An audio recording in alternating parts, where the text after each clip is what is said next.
basically, the concept of relative surplus value is a multi-layered concept.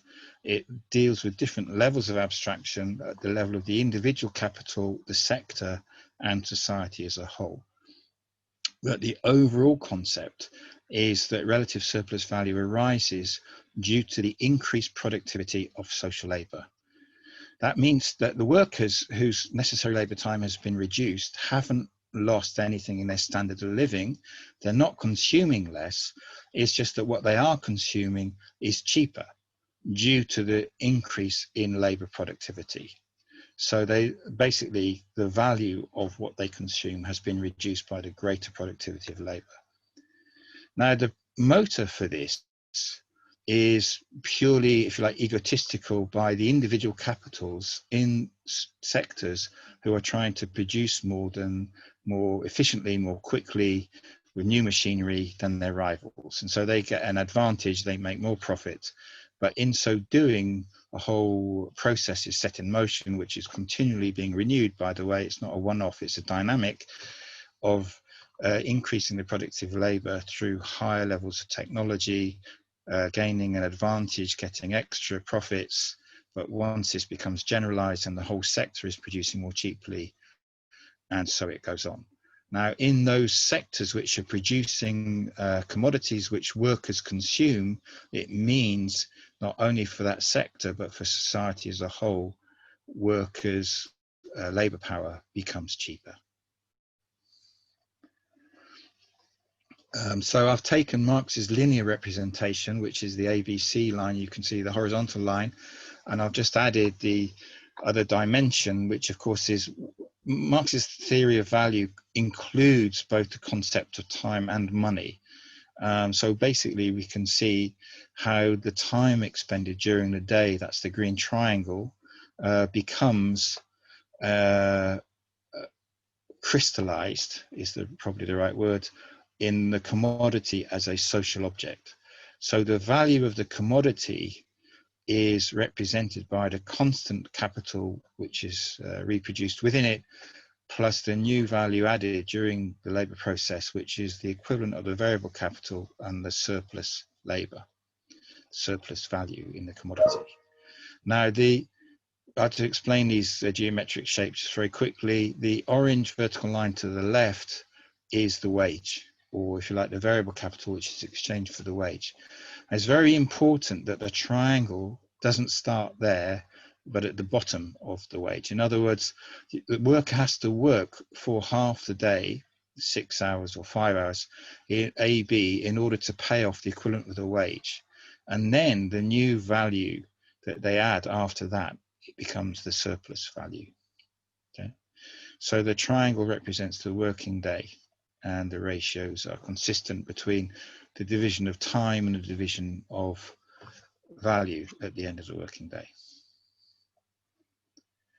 So this is just a further representation of what absolute surplus value in Marx. So the longer the working day is, the bigger the green triangle gets to the right. Variable capital doesn't change, or it might change a bit, but not as much as the increased labour time, increased surplus labour, increase of surplus value. Importantly, the value of each individual commodity does not change. And that's why increasing labour productivity becomes the main lever, in Marx's view, of capitalist accumulation, because it allows for a stronger dynamic of a capitalist expansion. It allows for a greater increase of profits by the individual capitalist. So what we have now is, the idea here is a temporary increase in labour productivity, which I show by the arrow going up towards about 10 o'clock. In other words, this triangle gets steeper. In any given hour of labour time, the worker is producing more value. And that's the first effect. That's the driving effect, if you like, of the individual capital increasing labour productivity. But then there's a second effect, which is the triangle then goes back down to its original gradient, if you like. In other words, for every hour of labour, the same value is being produced, but now the necessary labour time is less. Marx looks at these different ways of increasing surplus value in their combination in chapter 17 of volume 1. So he looks at the possibility of workers working longer with new technology, and also under both conditions in greater intensity. So you can imagine you've got machines on a production line pushing the worker according to the rhythm of the production line to go faster. You can imagine even without machines, there's a bullying foreman pushing the workers to work harder and faster. This would be the intensity of labour increase. So this is another way of increasing surplus value. It's another way of a greater amount of value being produced in each hour spent by the worker. So these Marx looks at these in some detail in terms of, the reason I'm saying this is because the tendency is to reify absolute surplus value, relative surplus value as distinct categories. Well, they're not independent categories. What they are is different aspects of surplus value as such. And what they really are is different ways of increasing surplus value as such. Okay, I want to just do a little reminder now of how this fits into the overall structure of Capital as I originally presented it. You may recall that I'm saying that volume 1 of Capital is in effect in 3 major movements. The first part is chapters 1 to 6, and then the middle part is chapters 6 to about 22, 23, and which is about the production of surplus value. Now, at the beginning of this middle movement of Capital is a turning point, and Lenin identified this quite rightly when he's writing his notes on Hegel.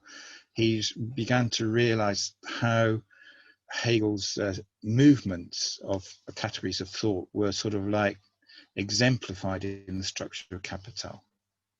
So what we have is a turn towards the essence of the capitalist mode of production, which is at the end of the first movement and into the second movement. Now, at this turning point, Marx makes a simplifying assumption. This is very important, right? I said labor power as a commodity is one of the characteristics of the capitalist mode of production. Marx makes simplifying assumptions in the form that that commodity takes. The general form of labor power is the wage, and he also really makes further assumptions that it's a free laborer who's selling their capacity to labor in exchange for a wage. And of course, we know that there can be degrees of subjugation and enslavement of workers, so they're not free laborers, but they're still being sold as a labor power as a commodity. And also there's a term there which he uses, other relations of dependence. Well, sometimes people are sold for wage labor, but they're not really independent beings. They could be the children or the wives or whatever of, they can be in a dependent relation. There's a second turning point in the structure of volume 1, which is the end of the second movement and moving into the third movement. And again, at this turning point, Marx declares that he's been working with an assumption, okay?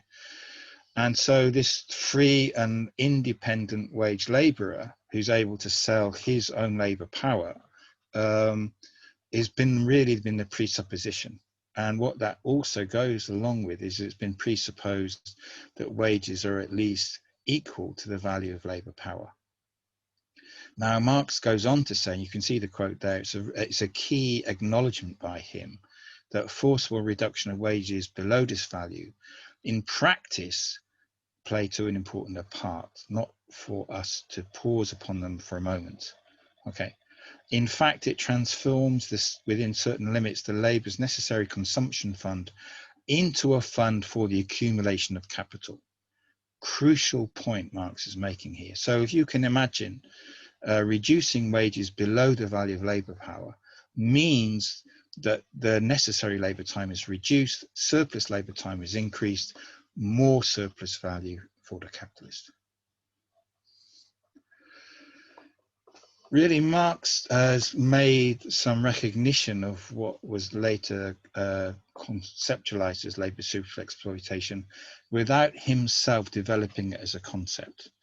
And in literature that we have found, Marini is probably the foremost, or he is the foremost Marxist who developed this idea conceptually. He's not the only one, by the way, which we'll come on to, but he's definitely the most theoretically systematic in his use of the concept of labor superexploitation. And he characterizes it by low wages, by long hours, by the exhaustion of the workforce, and a greater intensity of work. The exhaustion of the workforce has got more than one element to it, by the way. And some of this Marx does also discuss, but basically workers in Latin America, for example, die on average about 20 years younger than workers in Western Europe. So the exhaustion of the workforce has got a weekly element, but it's also changes what are assumed to be the biological parameters of a human life. So basically, workers die younger because they worked to death harder. And this reaches its extremes with enslavement and other forms of colonial labor as well. So, okay, so the other part of superexploitation, it relates to the training and education of the worker as well. And you can even think of other dimensions, and I'm not sure if Marini goes into this, but I'm sure he would not have a problem with it, which is things like bullying, lack of health and safety, informal contract or lack of contract, I should say, and so on. These are all characteristics of